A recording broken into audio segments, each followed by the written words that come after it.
আপনারা বিভিন্নভাবে এঁচোড় বাড়িতে রান্না করে থাকেন। একবার অনুরোধ করব, এভাবে এঁচোড় বাড়িতে বানিয়ে দেখুন। কতটা ভালো হয় বানানোর পরেই বুঝতে পারবেন। চলুন তাহলে দেখে নিন।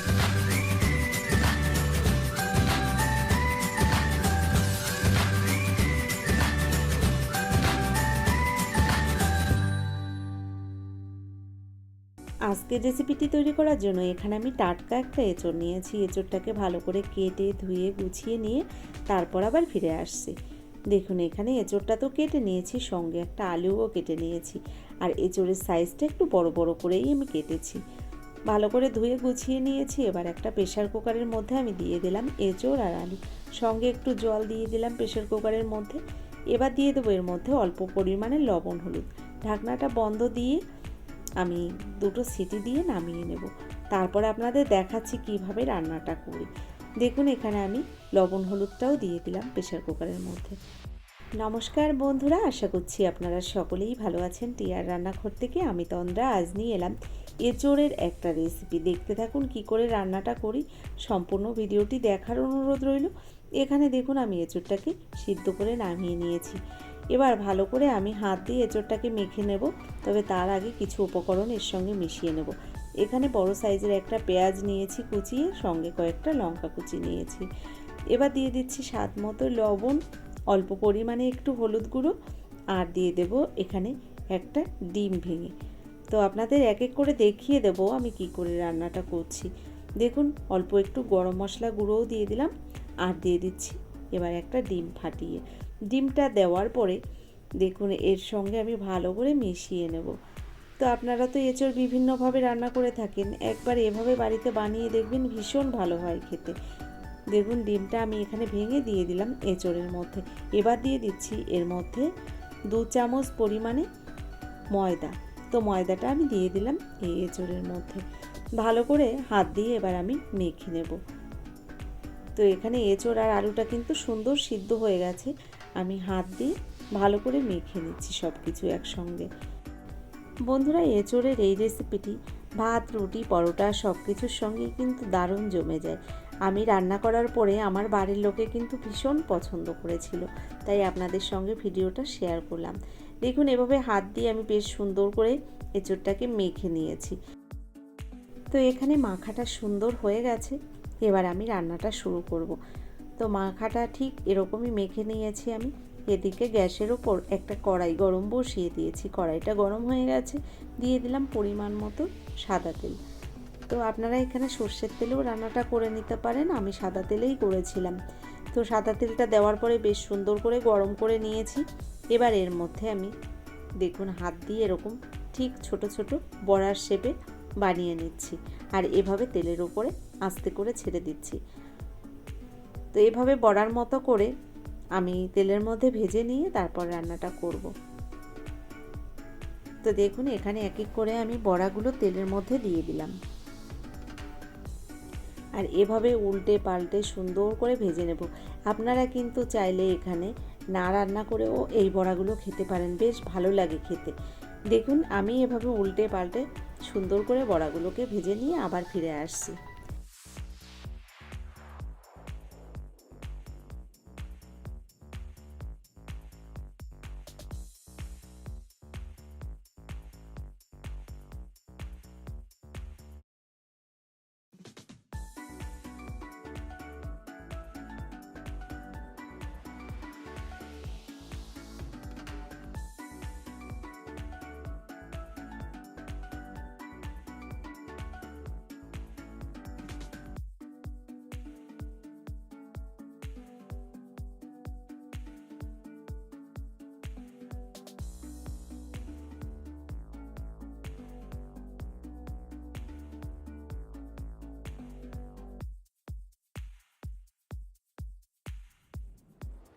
বন্ধুরা, এখানে দেখুন বড়াগুলো সুন্দর ভাজা হয়ে গেছে। বড়াগুলোকে নামিয়ে নেওয়ার পরে ওই তেলের মধ্যে আমি এখানে কয়েক টুকরো আলু কেটে নিয়েছি। আলুগুলোকে আমি প্রথম ভেজে নিচ্ছি। এখানে আপনারা আলু যদি পছন্দ না করেন তাহলে কিন্তু দেওয়ার দরকার নেই। আমি আলু দিয়েই রান্নাটা করেছিলাম, তাই আলুটা ভেজে নিলাম প্রথম। তেলের মধ্যে আলুগুলোকে এভাবে আমি লাল লাল করে ভেজে নিচ্ছি।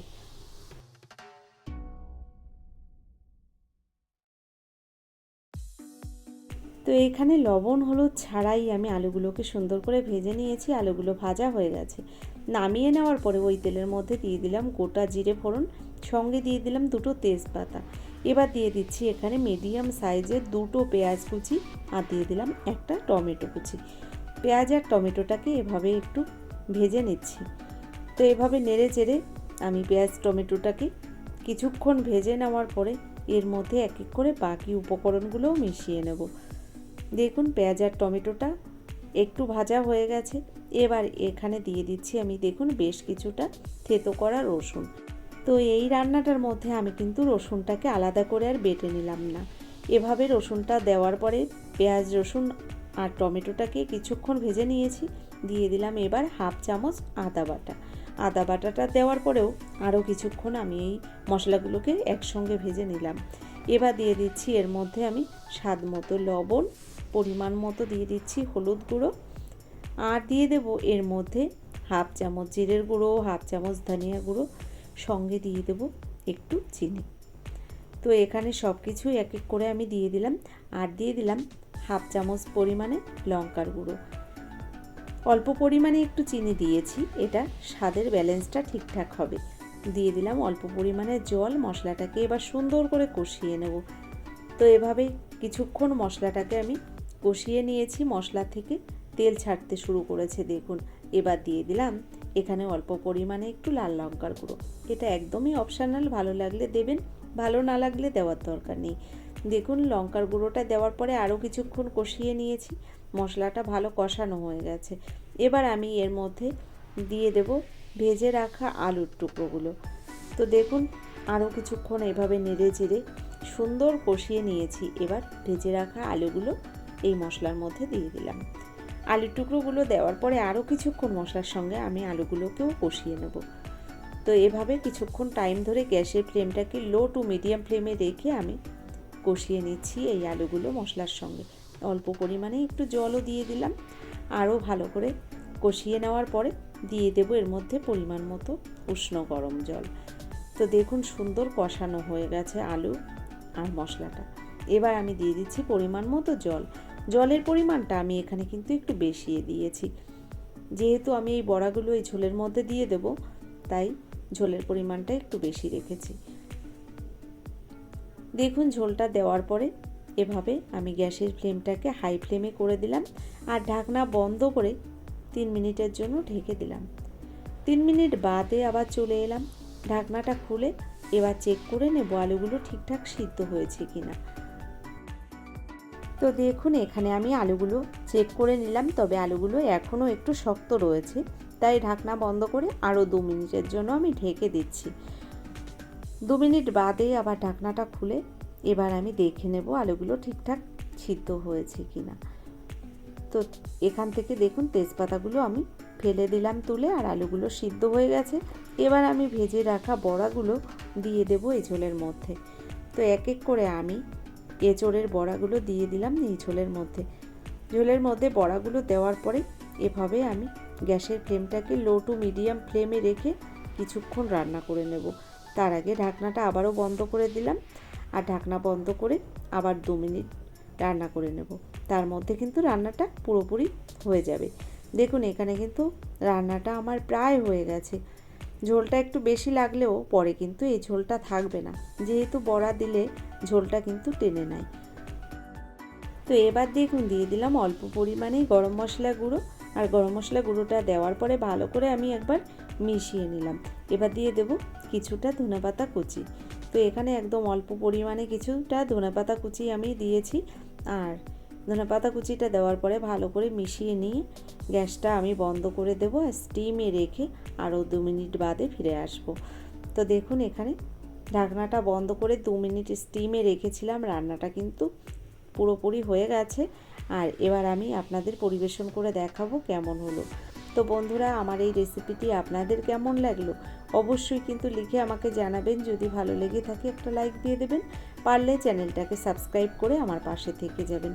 দেখুন কত সুন্দর একটা কালার চলে এসেছে, আর এত অপূর্ব হয়েছিল খেতে। আপনারা অবশ্যই একবার এভাবে বাড়িতে বানিয়ে দেখবেন, আশা করছি আপনাদের ভালো লাগবে। তো বন্ধুরা আজকের মতো এই পর্যন্তই। আপনারা সবাই ভালো থাকবেন, সুস্থ থাকবেন, টিয়ার রান্নাঘরের সঙ্গে থাকবেন। অসংখ্য ধন্যবাদ ভিডিওটি দেখার জন্য।